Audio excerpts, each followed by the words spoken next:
नावेद मेरा असली नाम है।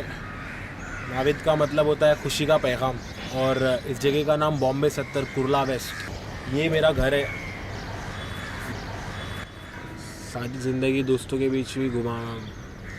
15 साल की उम्र तक बहुत ख़तरनाक दोस्तों के साथ रहा मैं, जिनके साथ बहुत एड़ी चाले मचाए भाई। दुकानों पे से चोरी वोरी करे, और टेनिस क्रिकेट के बॉल ढापे क्रिकेट खेलने के लिए। दुकान वाले को बोले वो अंदर वाली चीज़ चाहिए भाई, वो अंदर गया तो इधर ढक्कन खोले सीधा बॉल गायब। कांड करने के बाद बहुत सेटिस्फेक्शन मिलता था कि कूल चीज़ करे आज अपन ने।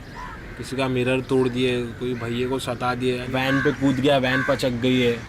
मेरी हरकतें इतनी बढ़ गई थी कि एक मरतबा मुझे जेल में भी जाना पड़ा उसके वजह से, और बहुत परेशानियाँ खड़ी हो गई। उसके बाद मेरी अम्मी को फ़ोन आया था, और एकदम अचानक ऐसे सुनने में आया ना, वहाँ से फ़ोन आया कि भाई आपका बच्चा लॉकअप में है। तो मुझे बहुत तकलीफ़ हुई, मैं एकदम ज़ोर ज़ोर से चिल्ला के रोने लगी। तो सब घर में जमा हो गए, बोले क्या हो गया क्या हो गया। तो बोले अरे मेरा बच्चा अंदर है, उसको मार रहे होंगे, क्या कर रहे होंगे, बहुत चिल्लाई। तो इसके लिए मेरे को बहुत फ़िक्र थी। इसके अब्बा यहाँ है नहीं, बाहर है, अब मैं अकेले। तो मैं बोली कभी खुदा न खास्ता बिगड़ गया तो वो मेरे से ही पूछेंगे ना कि तुम एक बच्चे को नहीं संभाल सके। फिर धीरे धीरे मुझे समझ में आ गया कि भाई अगर इस रास्ते को फॉलो करते हैं तो अपना ख़ात्मा बहुत बुरी तरह होने वाला है और ज़्यादा फंसते जाएंगे।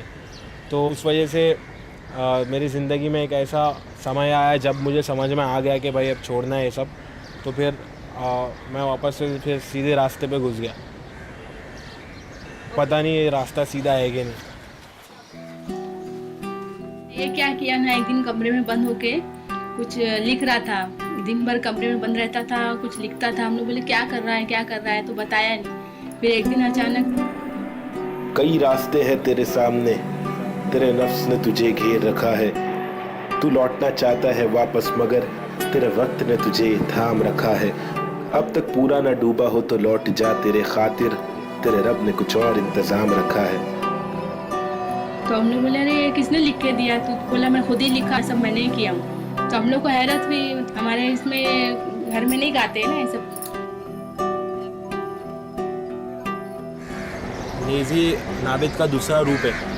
लेज़ी जब मैं रहता हूँ तो मैं रैप करने लगता हूँ और काफ़ी ज़्यादा हिप हॉप हो जाता हूँ। पैदाइश हुई है 1993 में, मेरी हुई परवरिश 40 में। राम बच्चन चाल चाल नंबर 5, गोली नंबर 24, बम्बे 70 कट्टर 24। अब्बा मेरे अम्मी कट्टर, सुन्नी फुप्पी बीए डीएड बीएड, दादा दादी भी है एमए बीएड डीएड। 5 इनकी औलादे, 4 लड़कियां इकलौता एक लड़का, जिनका इकलौता एक लड़का हूँ मैं। 8th स्टैंडर्ड में मैं अंदर चाली में घूमते रहता था और पब्लिक की शादी वादी रहती थी, उसमें डीजे लगते थे, बड़े बड़े स्पीकर्स लगते थे और पब्लिक नाचती थी पागल लोग की तरह। ये वाला गाना था एक शॉन पॉल का टेम्परेचर, जिसमें आके वो बड़बड़ करता था। हम लोग कुछ समझता नहीं था, हम लोग फुल नाचते थे रांटी अंदाज में। कुछ समझ में नहीं आता था मेरे, लेकिन रट्टा मारने में बहुत मज़ा आया कि भाई एक फ्लो है और कुछ भलती बात कर रहा है अगला। और फिर जाके स्कूल में रिसर्च के वक्त पब्लिक को जमा करके सुनाया भाई वेलुमान द बे टन गोला वन बी किपिंग यू वॉर्म गाव गाव गाव, ऐसा बका। और पब्लिक बोले भाई क्या बोल रहा है भाई, तो फटाफट एकदम एक नंबर बोलता है। पब्लिक सब कुछ हंसने लगी और लड़कियाँ भी फुल लाइनें देने लगी। बोले अगले को इंग्लिश में रैप करने आता है, बहुत फास्ट बकता है, कुछ तो हार्ड बोल रहा है। तो उसके बाद से ऐसा लगा कि भाई अपने को रैप ही करने का। भाई पब्लिक बहुत खुश हो रही है इससे, अपन रैप ही करते हैं कैसे भी। ये पता नहीं था डरता, ये पता चलेगा तो क्या होगा, माँ को धोखा परंपरा में नो को जो जाहिर होगा। तो चश्मा वो बहुत सारी पब्लिक बोलती भाई तुम्हारे ऊपर सूट होता है। वे फिरोज बोले तुम्हारा गोल चेहरा है ना, उसके ऊपर स्क्वायर वे फिरोज बहुत सेक्सी लगते हो। लेकिन मेरे को इतना हार्ड नहीं लगता, मैं तो सिर्फ अपनी आंखें छुपाने के लिए पहनता हूँ। देखो भाई लोग, ये अपना होम स्टूडियो है और यहाँ पर रखा हुआ आईपैड। अपने को किसी और चीज़ की ज़रूरत ही नहीं पड़ती है, बस इतनी सी इलेक्ट्रॉनिक टुकड़े में अपना सारा काम हो जाता है। कि मैंने एक बीट डाउनलोड किया, लूप, उसको लूपिंग पे लगाया, फिर उसके ऊपर मैंने अपनी ज़िंदगी की रीत लिखा और वीडियो उसका आईपैड से बनाया, उसको अपलोड किया इंटरनेट पे। तो 1 लाख व्यूज़ उसके फटफट 1 साल के अंदर हो गया। गाड़ करके झूल करके अपन क्या कर लेते, किसी के मोहताज नहीं रहते, सारा काम अपन खुद से ही कर लेते। Sneezy the bar and Nikhil like on the mic राशो लगा लो फिक्स, मैं हूँ जैसे नास्तिक, मेरा 666 बातें जिंदगी नहीं करता मैं। वो वैकेशन का फ़ायदा उठाया हम लोग ने कि घूमने मिलता था, कहीं पर भी जाके देखते थे और सोचते थे पहले 2 साल पहले कि हाँ यहाँ पे वीडियो शूट करनी है। तो फिर वो आइडिया आके इसको बता था, फिर इसके डैडी ने इसको आईपैड दिया, तो सोचा हम लोगों ने कुछ इंटरेस्टिंग करते वीडियो बनाते। इसके आफत के वक्त पे शिवड़ी में पुलिस ने अपने को वहाँ पे धरा था ना, अपन ने उसको वीडियो दिखाए, पान वान खिलाया, बोले भाई हम लोग स्टूडेंट्स लोग हैं वगैरह वगैरह, और अंदर घुस गए कैसे। हिंसा के खिलाफ लड़ने वाला मैं फौजी, ठहरो जी, क्या सोचते हो इस देश के बारे में, कुछ बोलो जी, कुछ बोलो जी। हाँ बोलता हूँ भाई, इधर अपने वतन की मिट्टी पर सरकार तो है छुट्टी पर, करे वादे कसमें झुट्टी पर, इन्हें मुट्ठी बना के दूं मुंह पर, मैं क्यों दूं पर, ये खुद तू कर अब खुद तू लड़, मैं मुंबई कर मेरे सर पर, बस रैप की धुन सवार। हमारे डैडी का नाम उन लोग ने इंग्लिश नाना ही रख दिया था कि वो बात बात में इंग्लिश में ही टॉक करते थे। तो बोले वो जो इंग्लिश नाना का पोता है ना, उसने बहुत ज़बरदस्त रैप किया।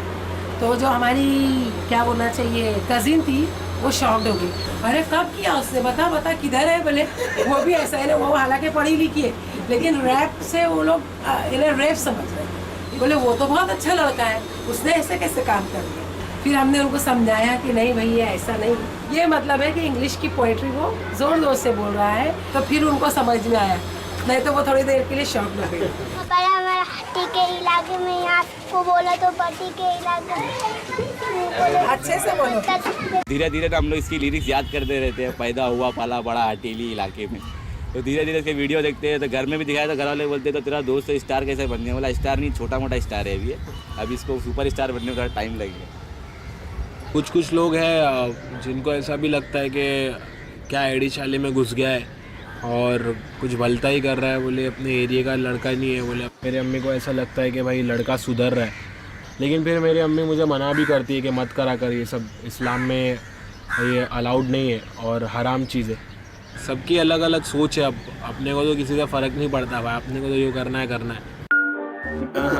This is Daisy the boss of the house, como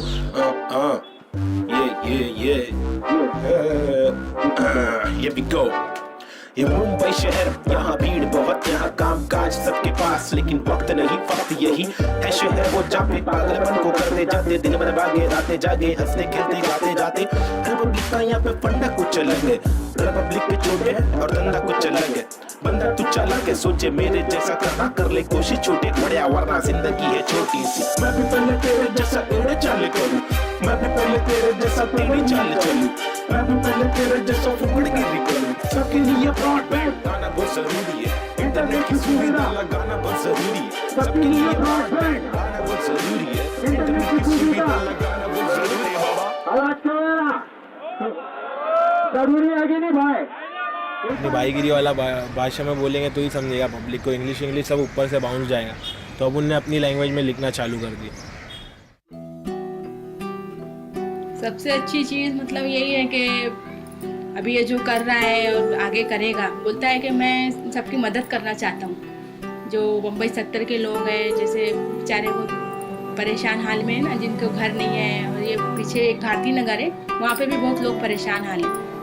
तो ये बोलता है मैं आगे बढ़ूँगा तो उन लोग के लिए कुछ करूँगा। तो ये सुन के मुझे बहुत अच्छा लगा। तो कोई भी माँ को अच्छा ही लगेगा कि मेरा बेटा मतलब घर वालों के साथ साथ बाहर वालों के लिए भी फिक्रमंद है।